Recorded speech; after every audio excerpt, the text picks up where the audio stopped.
নতুন যুগের দ্বারপ্রান্তে দাঁড়িয়ে আছে মানবজাতি, যেখানে খাদ্য, জ্বালানি এবং ওষুধ তৈরির জন্য আর পৃথিবীর উপর নির্ভর করতে হবে না। ব্রিটেনের ইম্পেরিয়াল কলেজ লন্ডনের গবেষকরা সেই ভবিষ্যতের প্রস্তুতি নিচ্ছেন মহাকাশে। তাদের গবেষণায় উঠে এসেছে অল্প কয়েকটি কোষ ও একটি বায়োরিয়েক্টর ব্যবহার করে মহাকাশে যাত্রার সময়ই প্রয়োজনীয় খাদ্য, জ্বালানি এমনকি ওষুধ তৈরি করা সম্ভব। এ এক বৈপ্লবিক ধারণা যা বাস্তবের মুখ দেখতে শুরু করেছে ইউরোপের প্রথম রিটার্নযোগ্য স্পেসক্রাফট ফিনিক্স 1-এর মাধ্যমে। চলতি বছর 22 এপ্রিল ফ্লোরিডার Cape Canaveral space force base থেকে স্পেসএক্স ফ্যালকন 9 রকেটে করে স্পেস ল্যাব নামক একটি ছোট ল্যাব পাঠানো হয়েছে মহাকাশে।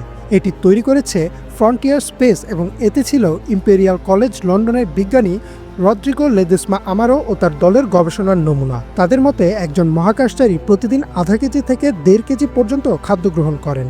সেই খাদ্য পৃথিবী থেকে মহাকাশে পাঠাতে প্রতি কেজিতে খরচ হয় প্রায় $20,000, অর্থাৎ একবেলার খাবার তৈরির খরচ দাঁড়ায় প্রায় $10,000।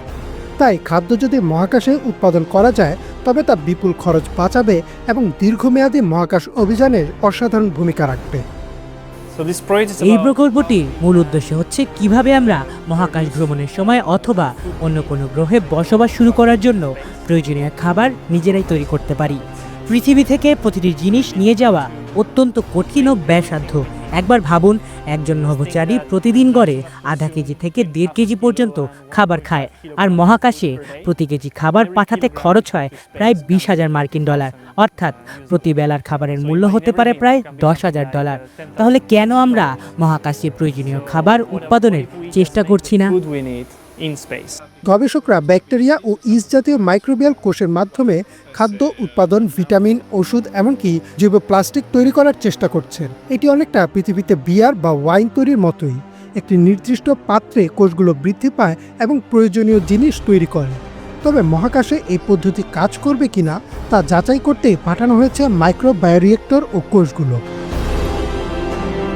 ফ্রন্টিয়ার স্পেসের সহ-প্রতিষ্ঠাতা আকিল শামসুল জানিয়েছেন, এই ল্যাব ইন বক্স মাত্র 1 কেজির কম ওজনের এবং এতে 3টি ভিন্ন ধরনের পরীক্ষা চালানো সম্ভব। তিনি আরও বলেন, ভবিষ্যতে যখন চাঁদে ঘাঁটি স্থাপন করা হবে কিংবা মঙ্গল অভিযানে মানুষ যাবে, তখন এই ক্ষুদ্র অথচ কার্যকরী বায়োরিয়েক্টরগুলো মানুষের জীবনে টিকে থাকার মূল চাবিকাঠি হয়ে উঠবে। ল্যাব ইন এ বক্স মূলত একটি জীব প্রযুক্তি ও তরল রসায়নের পরীক্ষাগার। এতে তরলের প্রবাহ, তাপমাত্রা, চাপ এবং বায়ুমণ্ডল নিয়ন্ত্রণের সুবিধা রয়েছে।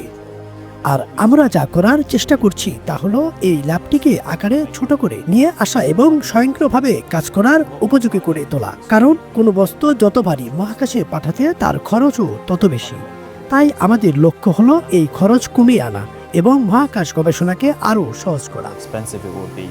গবেষকরা আশা করছেন মাইক্রোগ্র্যাভিটিতে কোষের আচরণ পর্যবেক্ষণ করে তারা ভবিষ্যতে মহাকাশবাসীদের জন্য খাবার থেকে শুরু করে আইসক্রিম পর্যন্ত সবকিছু মহাকাশে উৎপাদন করতে পারবেন। এই গবেষণা শুধু মহাকাশ নয়, সমগ্র মানবজাতির ভবিষ্যৎ বদলে দিতে পারে। একটি টেকসই ও সাশ্রয়ী বিশ্ব গঠনের দিকে এটি হতে পারে একটি বড় পদক্ষেপ। ইমরান মাহমুদ, বাংলা ভিশন।